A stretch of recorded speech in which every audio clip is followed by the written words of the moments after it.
Hello, myself Masoom. Today we have one more story about FMCG industry. FMCG industry is the largest industry in India. If we talk about personal care, it is around 50% and healthcare sector is around 30% and food and beverage is around 18 to 19%. आजकल बहुत सारे ऐसे brands हैं D2C brands जो market में आ रहे हैं and the number is around 20. These brands are growing very fast. बहुत सारे startups, early stage founders जो इस इंडस्ट्री को ट्राई कर रहे हैं, तो आज उनके लिए ही हम एक वीडियो बनाने जा रहे हैं जो दिल्ली पसंद के फाउंडर हैं और उन्होंने बहुत ही स्मॉल स्केल से आज अपने एफएमसीजी ब्रांड्स को काफ़ी आगे तक लेकर आए। इनसे हम बात करके समझते हैं कि इन्होंने अपने ब्रांड्स को कैसे आगे बढ़ाया, क्या क्या चैलेंजेज आए। वेलकम वीरेंद्र जी, कैसे हैं आप? बहुत अच्छे, आप कैसे हैं? मैं भी अच्छा हूँ। कैसे आपने कब स्टार्ट किया और राइस इंडस्ट्री क्यों सिलेक्ट किया? मेरा काफ़ी टाइम से चावलों में लिंक था मेरा, और क्वालिटी के विषय में देखता रहता था। हल्की भारी बहुत ज़्यादा क्वालिटी में बहुत इशू आते थे। लोग कहते थे कि माल मार्केट से जैसे लेते थे बहुत दिक्कत आती है, हमें क्वालिटी अच्छी नहीं मिलती। एक दो ही कंपनियां थी, ज़्यादा कंपनियां क्वालिटी के बारे में नहीं थी। और वो रेट बहुत ज़्यादा अप डाउन उनके अपने हिसाब से वो चलाते थे कंपनी को। तो हमने 2014 के नियर अबाउट 13-14 से हमने इसको स्टार्ट किया। क्वालिटी के विषय में हमें एक माइंड में मेकअप था हमारा कि हमें क्वालिटी बेचनी है। आपका इंस्पिरेशन वहाँ से आया जब आप मार्केट में काम कर रहे थे, या जो आपका नेटवर्क था वहाँ पे लोग क्वालिटी प्रोडक्ट नहीं बेच रहे थे या बहुत मिक्स करके बेच रहे थे या बहुत ऐसे कम अच्छी नहीं थी। मैं खुद थे देखता था चावल का, मेरे को जानकारी थी चावल की राइस की, तो लोगों को जानकारी नहीं थी क्वालिटी के विषय में। उनको जो मिलता वो ले लेते थे वो लोग। हम एक फूड के आइटम खा रहे हैं। फूड एक ऐसी चीज़ है हम जो खाएंगे जो वो हमारे हेल्थ से रिलेटेड है। हम कपड़ा पहनते हैं वो हमारे हेल्थ से रिलेटेड नहीं है। तो वहां से एक आइडिया है कि मैं अपना ब्रांड बनाऊंगा जिसमें क्वालिटी पे बहुत ज्यादा फोकस है। जो स्टार्टिंग का जर्नी कैसा रहा, जो आपने स्टार्ट किया होगा, तो पहला दूसरा तीसरा साल कैसा था? पहला साल 2 साल हमें काफ़ी स्ट्रगल करना पड़ा लोगों को। हमें समझाना पड़ा कस्टमर तक जाके कि ये क्वालिटी हमारी अच्छी है, बेस्ट है। तो क्वालिटी अच्छा रहा हो तो रेट भी अच्छे रहे होंगे, नो डाउट। तो फिर कैसे मार्केट में एक्सेप्ट किया आपने? आप नए ब्रांड हो और रेट भी ज्यादा दे रहे हो, तो लोग क्यों बेचना चाहेंगे? तो ये चैलेंजेस था। हम क्वालिटी लेके जा रहे थे सामने वाले के पास, लेकिन इश्यूज वो कहते तुम्हारे रेट ऊंचे हैं। वो हल्की क्वालिटी खा रहे थे, रेट इशू है उसमें भी, क्योंकि मार्केट में हल्की भारी क्वालिटी बहुत थी। वो तो उसी से कंपेयर करता है ना सामने वाला। जो कस्टमर खा रहा पुराना, उसको लगता है ये क्वालिटी पता नहीं कैसी होगी कैसी नहीं होगी, उससे कंपेयर करता है कि यार इनके तो रेट ऊंचे हैं और इसके रेट सस्ते हैं, ये चल रहा है पहले से। अब मुझे तो पता था वो क्वालिटी अच्छी नहीं है। अब मेरी क्वालिटी के रेट ऊंचे होंगे, नहीं छोटे। क्यों ऊंचे होंगे? क्योंकि प्योर दे रहे हैं हम लोग। तो लोगों को क्वालिटी समझ में आने लग गया। फिर उसके बाद जो 3 साल के बाद वाला जो जर्नी था, धीरे धीरे मार्केट 3 साल के बाद फिर हम बड़ी तेजी से पुश हुए, बहुत तेजी से हमारा हुआ। बीच में स्ट्रगल भी आया हमारे साथ, बहुत दिक्कतें भी आई। दिक्कतें कैसे होती है, मार्केट फ्लक्चुएट बहुत होती है। और हमारी टीम बैठी, एक दिन मीटिंग बैठी हुई, क्या करें, दिक्कत आ रही है, थोड़ा एक काम करें, थोड़ा क्वालिटी से हल्का फुल्का समझौता किया जाए। उन्होंने सजेशन किया, मैंने नो, बिल्कुल नहीं। मतलब आपका डे वन से लगी क्वालिटी? नो, मैं बिल्कुल पॉजिटिव था क्वालिटी के विषय में। चाहे कुछ भी हो जाए, मुझे समझौता नहीं करना, किसी भी हालत में नहीं करना है। तो उसके बाद वाला जो 3 साल का जर्नी में आपने काफी ग्रोथ देखा। तो मुझे समझ आ रहा है आपका ये था कि लोग बदल दूंगा लेकिन क्वालिटी नहीं बदलूंगा। मतलब डिस्ट्रीब्यूटर चेंज कर सकता हूँ, नया डिस्ट्रीब्यूटर ढूंढ के लाऊंगा, लेकिन क्वालिटी कस्टमर को समझाया। हमने फ्री सैंपलिंग भी की कुछ काउंटरों पे। 100-50 ग्राम के पाउच जिनको सैंपल दिए, 100 पाउच हमने दिए, तो उन्हें 60-70% हमारे पर रिपीट आया उनका। 70-80% लेने आए हमारे, उनको जिनको मतलब चावल। तो स्टार्टिंग में काउंटर के थ्रू आपने सैंपलिंग कराया हमने। उनको समझाया कंज्यूमर को कि एक बार ट्राई करें। जैसे भी जो दुकानदारों के आसपास जाकर के हमने समझाने का बहुत टफ था। बहुत दिक्कतें आ रही थी कि सब ऐसे नहीं चलेगा, जैसे सब चल रहे हैं ऐसे चलाओ, ये करो वो करो। बट आप हिम्मत नहीं हारे। क्वालिटी को समझेंगे लोग आगे, आज नहीं तो कल। 3-4 करोड़ की हमारी जो सेल थी शुरू के स्टार्टिंग ईयर में, उसमें हमारे खर्चे पूरे होते, फैक्ट्री के खर्चे वर्चे बहुत होते हैं। उसके बाद 3 साल बाद धीरे धीरे करके 3-4-5 से 30-40 में चली गई। तो जब मार्केट में ग्रोथ होता है और बहुत तेजी से जब आप ग्रो करते हैं, उसमें भी बहुत सारे चैलेंजेस होते हैं कि सेल साइड ज्यादा फोकस करूं या फिर क्वालिटी साइड ज्यादा फोकस करूं या फिर और किसी काम को देखूं या फैक्ट्री संभालूं। तो आपका फोकस उस समय जैसे ग्रोथ हम काफी तेजी से कर रहे थे ग्रोथ, तो जरा जब कंपटीशन होता है तो आपस में कुछ मार्केट बड़े ब्रांड दिक्कत प्रयास करते हैं कि कैसे आ गया यहाँ पर रेट। उन्होंने अप डाउन फ्लक्चुएट कर दी, मार्केट बहुत तेजी मार्केट हो गई। मेरे को समझाया गया लोगों ने, कस्टमर थे तो हमारी सेल्स टीम ने, उन्होंने भी समझाया हमें कि थोड़ा सा हल्का फुल्का कर लिया उसको। रेट का इशू आ रहा है, बहुत ज़्यादा इशू आ रहा है, रेट ज़्यादा तेज हो गए।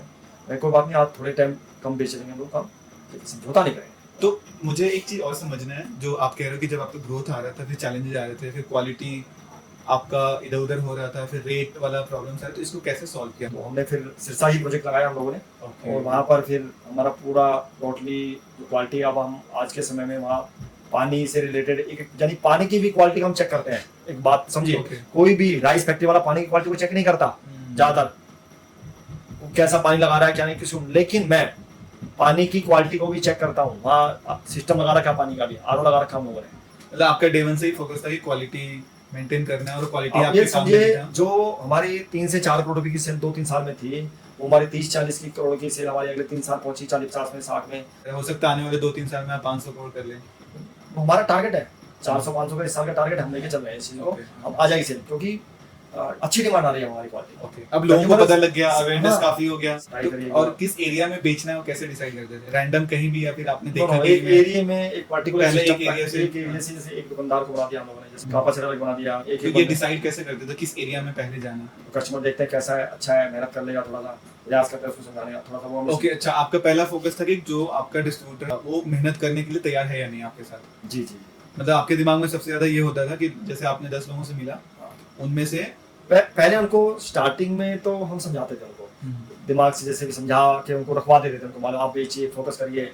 तो डिस्ट्रीब्यूटर्स बनाने के लिए अर्ली डेज में जो मुझे समझ आ रहा है, अब जब आपने क्वालिटी बेचा, लोगों को समझ में आया, अवेयरनेस फैला कि एक दिल्ली पसंद एक ब्रांड है जो सिर्फ और सिर्फ क्वालिटी पे फोकस करता है, हेल्थ से कॉम्प्रोमाइज नहीं करता है, तो धीरे धीरे नंबर शूट अप होता गया और आज आपको मिल लगानी पड़ी। हाँ, प्रोजेक्ट वो बहुत बड़ा प्रोजेक्ट लगाया अब हम लोगों ने वहाँ पर, बहुत Right. अच्छा, यानी क्वालिटी नो डाउट बहुत जबरदस्त बन रही है। ये आप समझिए कि बहुत जबरदस्त क्वालिटी।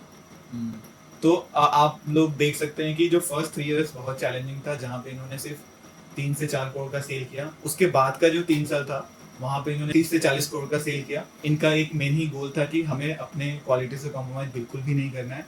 अब आप नेक्स्ट 3 इयर्स जो आप देख रहे हैं, इन्होंने सिरसा में एक सबसे बड़ा मिल लगाया सो दैट वो अपना क्वालिटी को बहुत अच्छे से मेंटेन कर सकें। और जो नंबर्स अब हो रहा है, इस साल का इनका टारगेट ऑलमोस्ट 400 करोड़ है। तो आप देख सकते हो ग्रोथ, 3 इयर्स वर्सेस 3 इयर्स, 10 सालों के अंदर में 4 करोड़ से लेकर 400-500 करोड़ का सेल है। और ये ऐसा इसलिए हो रहा है क्योंकि इनका एक बहुत ही स्ट्रॉन्ग विजन था कि ये क्वालिटी से बिल्कुल भी कॉम्प्रोमाइज नहीं कर सकते। अभी बहुत सारे ऐसे, जैसे इंडिया में बहुत सारे D2C ब्रांड आ रहे हैं जो नए नए लॉन्च कर रहे हैं, उनका कुछ ऐसा कोई क्वालिटी को लेकर आ रहे हैं, कोई मार्केट में कुछ गैप दिख रहा है उसको लेकर आ रहे हैं।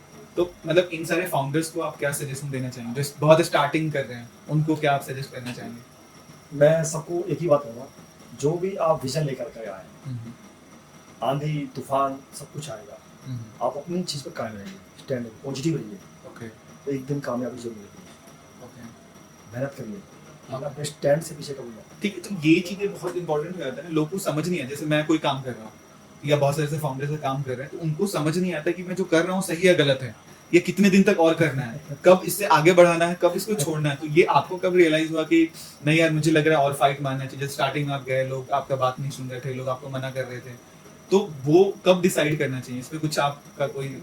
इसमें तो आपको पॉजिटिव रहना पड़ेगा हमेशा, और मैं हमेशा पॉजिटिव था कि मैं एक दिन कामयाब जरूर होऊंगा। देखिए आजकल मार्केट में बहुत सारे लोग आते हैं, वो फंड रेज करते हैं, एक्सटर्नल फंड, जी और फंडिंग रेज करते हैं, फिर बहुत तेजी से चीजें ग्रो करते हैं। जी। तो क्या आपने भी फंड रेज किया था आगे ग्रो कराने के लिए? फंड रेस हमें कौन फंड देगा हम लोगों को स्टार्टिंग में? ओके, तो वो ये चीज़ें होती है स्टार्टिंग में, पता नहीं कैसे हैं, क्या करेंगे, कैसे ले जाएंगे फंड रेस, तो उसी को ज़्यादा उन्हीं को मिलता है जो आजकल है ना, दिखा दिया है, दिखा रही है समाज में अच्छी तरीके से। हाँ, हमें कौन देगा हमें?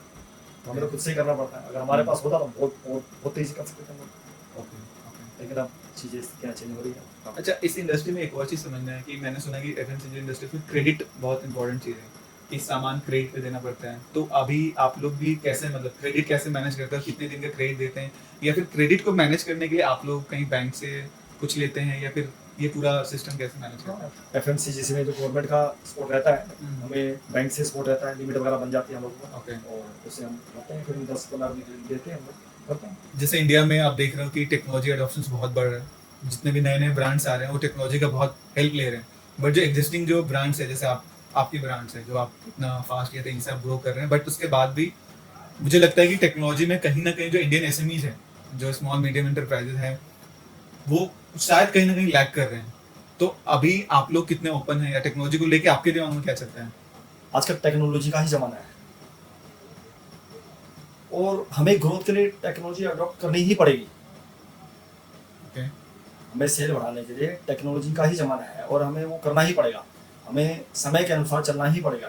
ओके तो कोई हमें अगर कोई अच्छा प्रोवाइड करवाता है टेक्नोलॉजी या इस तरह का कुछ भी चीज़ हमें देता है तो हम बिल्कुल Open चाहेंगे, है। ओपन है, ओके ओके बिल्कुल ओपन है। ओके मतलब कोई भी ऐसा सॉफ्टवेयर आज जो आपको समय देखो, समय तो change उसके हो लिए रहा है, पैसे समय- निकालने के लिए तैयार हैं क्या आप? समय नेचुरली देखा जाएगा ना, तो करेंगे ना, पैसा भी करेंगे। ओके तो मतलब आप लोग सॉफ्टवेयर के लिए पैसे देने के लिए बिल्कुल तैयार हैं? बिल्कुल बिल्कुल सब बिल्कुल तैयार है। ओके क्योंकि समय चेंज हो रहा है तो समय के अनुसार चलना पड़ेगा हमें। ओके ओके मतलब मुझे ये समझ आ रहा है कि इंडियन एसएमई आज के टाइम में वो भी पैसे देने के लिए रेडी है, बस हमें कोई अच्छा सा सॉल्यूशन उनको देना है सो दैट वो उनके लिए पे कर सके। क्या मैं सही कह रहा हूँ?